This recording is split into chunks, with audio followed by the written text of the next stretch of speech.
friends, welcome to Rahmi's channel. வணக்கம், நமஸ்காரம், good morning. இன்றைக்கி நம்ம கூர்க்கா பொரியல் பண்ண போகிறோம். கூர்க்கானா இங்கிலீஷில் வந்து சைனீஸ் பொட்டேட்டோ.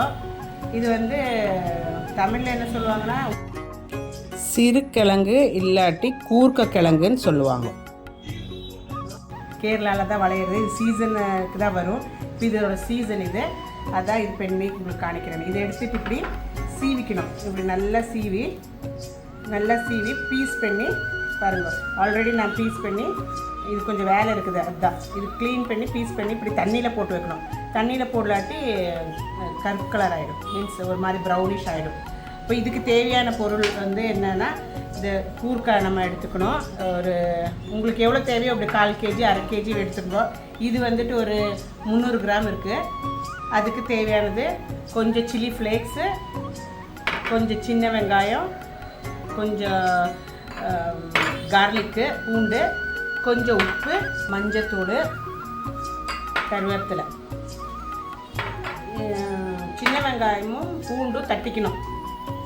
நல்லா தட்டிக்கணும். இது நல்லா தட்டிக்கணும். அப்புறம் இந்த காய் கழுகி வச்சது வேவிக்கணும். உப்பு போட்டு கொஞ்சம் வேவிக்கணும். வேவிச்சு வரதான் இதெல்லாம் தாளிக்கணும். சரி, வேவிச்சுட்டு தாளிக்கிற காணிக்கிறேன். குக்கரில் போட்டு நான் வேவிச்சு வச்சுருக்கேன். இது இப்போ பாருங்கள், அமுதுனு வெந்துருச்சு. ஒரே ஒரு விசில் தான் குக்கரில் போடுறதா இருந்தால். சட்டியில் வேவிக்கிறதா இருந்தாலும் சட்டியில் வேவிச்சுக்கலாம். கொஞ்சம் 5 நிமிஷம் கூடும், அவ்வளோதான். உப்பு போட்டு வேவிச்சு வச்சது இது கிழங்கு கூர்க்காய். அப்புறம் எண்ணெய் காஞ்ச பிறகு தேங்காய் எண்ணெய் ஊற்றிருக்கிறேன் நான். எண்ணெய் காஞ்ச பிறகு கொஞ்சம் பூண்டும் சின்ன வெங்காயம் போட்டிருக்கிறேன்ல, அது போட்டுக்கலாம்.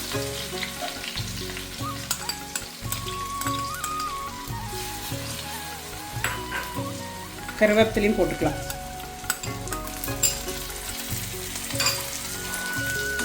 இது கொஞ்சம் மூத்து வரகு, வணங்கின பிறகு நம்ம இடித்த மிளகு போடலாம், மஞ்சள் தூள் போடலாம்.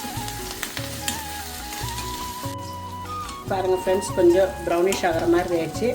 இந்த டைமில் நம்ம மஞ்சத்தூள் போட்டுக்கலாம். மஞ்சத்தூள், சில்லி ஃப்ளேக்ஸ் போட்டுட்டு ஒன்று சூடு பண்ணிக்கலாம்.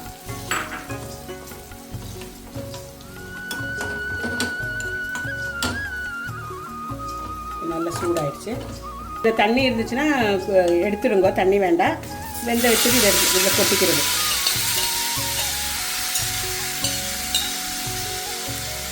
கொட்டிட்டு நல்லா இலக்கிக்கோங்க. ஒரு 2 மினிட்ஸ் நல்லா இதில் போட்டு, அந்த மசாலையில் போட்டு 2 மினிட்ஸ் நல்லா அந்த மசாலையில் போட்டு நல்லா இலக்கிக்கோங்க. இலக்குனா ரெடி ஆகிடுச்சு. இது ஒன்று உப்பு எல்லாம் இருக்கான்னு பார்க்கலாம். ஒன்று எடுத்துகிட்டு சாப்பிட்டு எப்படி இருக்குன்னு பார்க்கலாம்.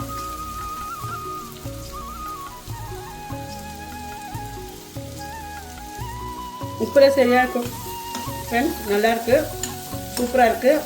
நீங்களும் வீட்டில் ட்ரை பண்ணுங்கள். உங்களுக்கு இஷ்டம் ஆகும். லைக் ஆச்சுன்னா ஷேர் பண்ணுங்கள், கமெண்ட் பண்ணுங்கள். மீண்டும் இன்னொரு வீடியோவோட சந்திப்போம். தேங்க்யூ ஃபார் வாட்சிங் my videos. Thank you very much. Thank you.